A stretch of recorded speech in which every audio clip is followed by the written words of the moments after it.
তৃতীয় সপ্তাহে বাংলাদেশ ও আন্তর্জাতিক মিলিয়ে শাকিব খানের বরবাদ যে ৩টি ইতিহাস রেকর্ড করল জানলে আপনি চমকে উঠবেন।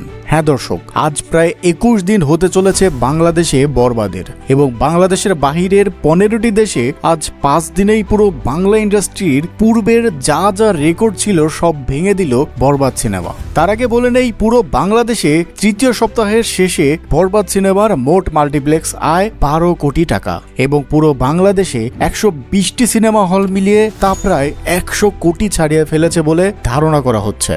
বাংলা সিনেমার ইতিহাসে শাকিব খানের বরবাদ সিনেমা সর্বপ্রথম এবং সর্বোচ্চ আয়ের রেকর্ড করে অল টাইম ব্লকবাস্টার রেকর্ড করলো।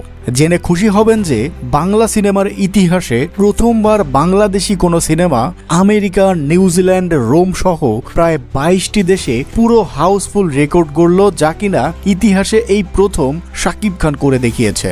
শাকিব খানের বরবাদ সিনেমা বাংলাদেশে প্রথম কোনো সিনেমা যা কিনা দেশের বাইরে মাত্র ৫ দিনেই ২০ কোটি আয়ের সর্বোচ্চ রেকর্ড করেছে। শুধু তাই নয়, এর পূর্বে শাকিবের তুফান সিনেমাও আন্তর্জাতিক আয়ের রেকর্ড করেছিল। তো দর্শক, বাংলা সিনেমার দর্শক হয়ে আপনার নিশ্চয় গর্ব হচ্ছে আমাদের শাকিব খানকে নিয়ে। আপনি যদি শাকিব খানকে একটুও ভালোবেসে থাকেন তবে কৃতজ্ঞতা স্বরূপ আমাদের চ্যানেলটি সাবস্ক্রাইব করে রাখবেন।